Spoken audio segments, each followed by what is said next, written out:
आणि आता आपण ह्या डोंगर दऱ्यांमधून चाललेलो आहे आणि तुम्ही पाहू शकता मी किती उंचावरती आहे. सो गाईस खूपच छान वाटते आणि मज्जा आली ट्रेकिंग करायला. भारी वाटते. किती वेळा बोलले मी भारी वाटते पण काय करायला वाटते तर वाटते. आता मी हे आपण बरोबर चालू आणि हा खास व्ह्यू तुम्हाला खूप उंचावरून आम्ही आता तिकडून चालत आलो आहे आणि आमचे जे टीमचे मेंबर आहेत ते पण येत आहेत मागून आणि आता आम्ही तिथूनच आलो आहे आणि तुम्ही पाहू शकता खूप सुंदर व्ह्यू माझ्या व्हिडिओमध्ये. काय जात आम्ही खूप खायला शोधलं तर आम्हाला काहीच नाही भेटलं. माहीत नाही ते कोणाचं तरी पॅकेट हे कचोरीचं पडलेलं अचानक दिसलं आणि आम्हाला खायला भेटलं. म्हणजे गुड लक आहे. तर एकतर आम्ही व्हेज लोक आहे आणि नॉनव्हेज भेटलं तरी आम्ही शिजवणार कुठे आणि खाऊ पण नाही शकत. त्याच्यामुळे हे कचोरीचं पाकिट ज्याचं कोणाचं पडलं आहे ना थँक्स.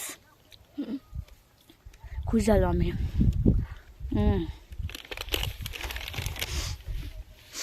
आणि आता आम्ही किती उंचीवरती आहे तुम्ही पाहू शकता.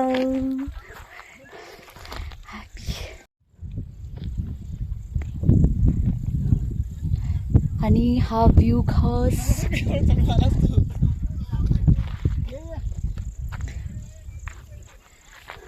अजून आम्हाला इथे वरती जायचं आहे. तो माणूस बसलाय तिथे आणि काकांनी सक्सेसफुली इथपर्यंत वरती आलेत.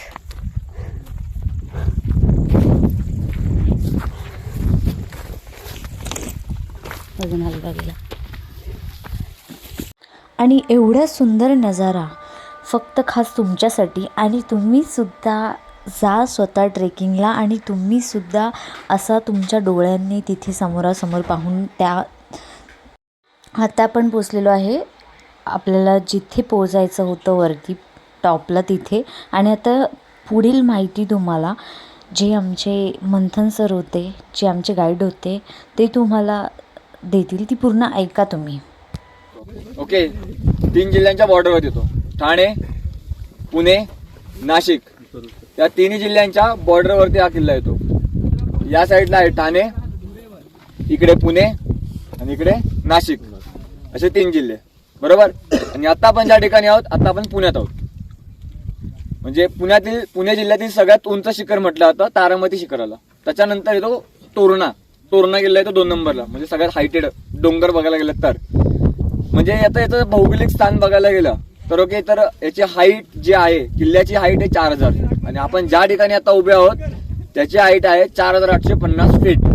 ओके 4850 फीट इतना हाईट है इस जगह का. अभी हम लोग जहाँ पे खड़े हैं वहाँ पे.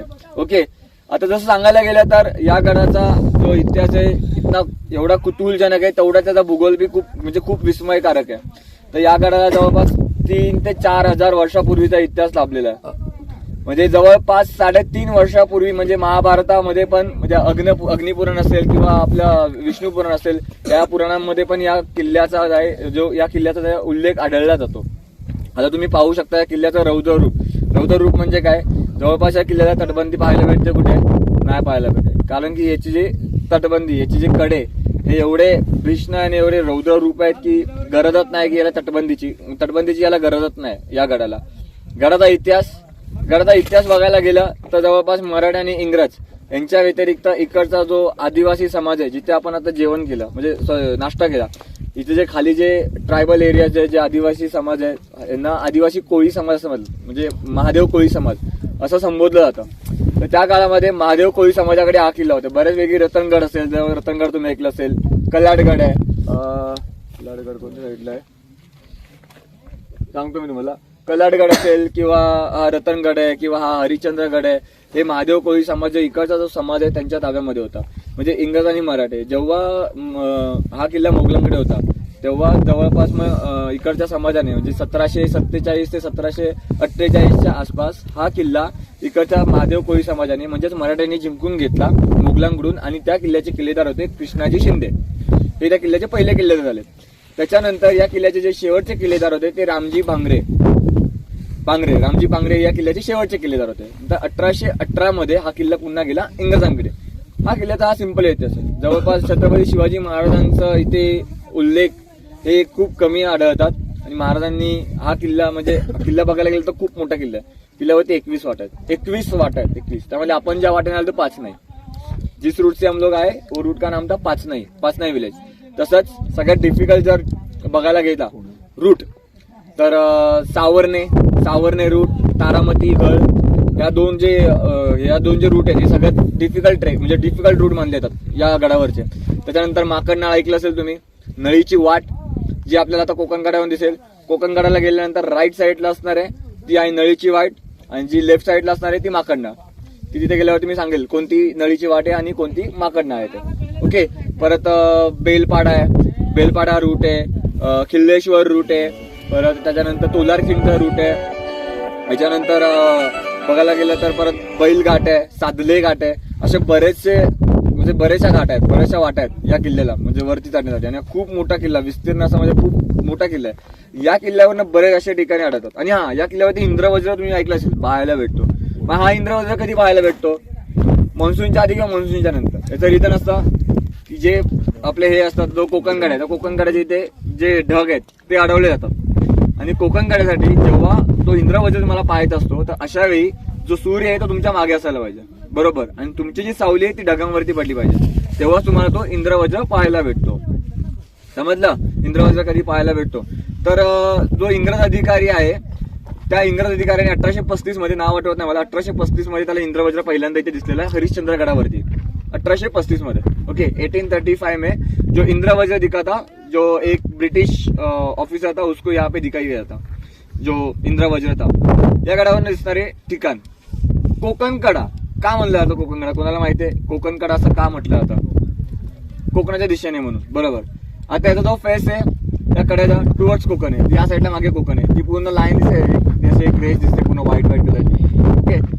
तो पूर्ण कोकणचा भाग आहे, टुवर्ड्स फेस आहे. कोकणगड फक्त हरिश्चंद्रगडावरती नाही, रतनगडला एक कोकणगड आहे, पर वासोट्याला कोकणगड आहे, महाबळेश्वरला कोकणगड आहे, पुण्यामध्ये कोकणगड आहेत. असे बरेच कोकणगड आहेत. कोकणगडा म्हणजेच जो कोकणाच्या साईडला जो हे असतो फेस आहे त्याला कोकणगडा बोलतात.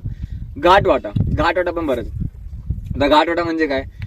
खालून जे कोकणातून येणारा जो व्यापारी मार्ग होता म्हणजे त्यावेळी त्या काळामध्ये खालून म्हणजे कोकणातून काही जो माल यायचा तो माल आता वरती देशामध्ये आणला जातो. देशामध्ये म्हणजे घाटाच्या वरती जो देश, आता हा जो माळशेज घाट आहे इथे समोर, हा जो प्लेन पठार दिसतंय हे धरण दिसतंय, धरणाच्या राईट साईडला आले तर हे जे डोंगर दिसतात ना, हा जो माळशेज घाट आहे तो क्लिअर दिसत नाही अजून सध्या तरी, तो माळशेज घाट आहे. त्या घाटाने वरता येतात. आता तर सगळे लोक बाईक वापरतात किंवा कारने वरती येतात, पण आधीच्या काळामध्ये इथून एक जुनी वाट जाते माळशेज घाटाला, जुना माळशेज घाट असं म्हटलं जातं त्याला. पायवाट आहे ती, प्रॉपर पायवाट आहे. तसंच मागच्या साईडला जावा, मागच्या साईडला बघा, तुमची सगळ्यांनी मागच्या साईडला बघा. आपल्या अंगठ्यासारखा एक थंब दिसतोय, थंब दिसतोय तुम्हाला इथे. ओके. त्या थंबच्या मागे एक पीक दिसतोय, पीक असं थोडासा वरती आलाय, तो नाणेघाट. नाणेघाटाचा अंगठा, नाण्याचा अंगठा म्हटलं जातं त्याला. तिथून तो घाट येतो नाणेघाटवरती, नाणेघाटवरती येतो.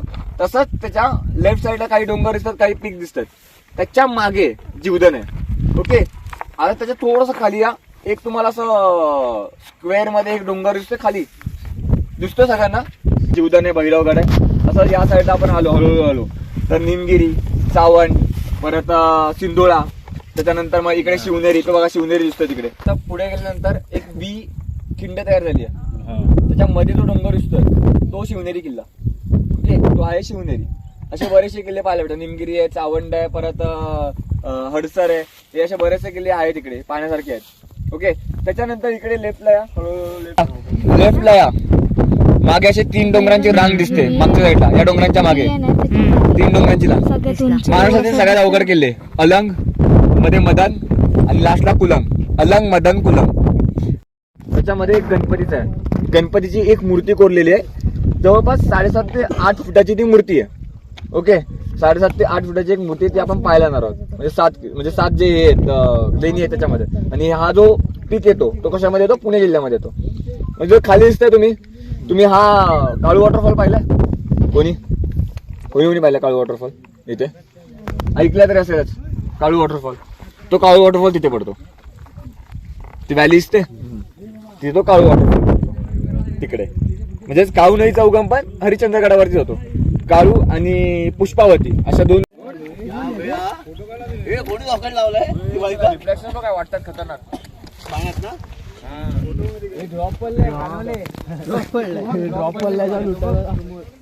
मॅडम व्हिडिओच्या नादात तुमची व्हिडिओ व्हायची. इन्स्ट्रक्शन फॉलो करा. चांबडी चमकते. जरा जास्त चमकते आता.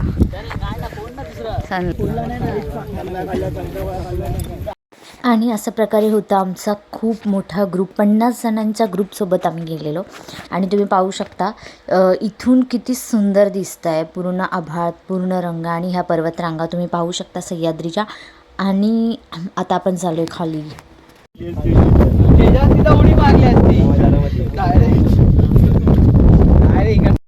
आणि आता आपण बसलेलो आहे इथे आणि तुम्हाला व्हिडिओ खूप मोठा वाटेल आणि अजून पण लास्ट 2 पार्ट येतील तर पूर्ण पहा व्हिडिओ. बाय.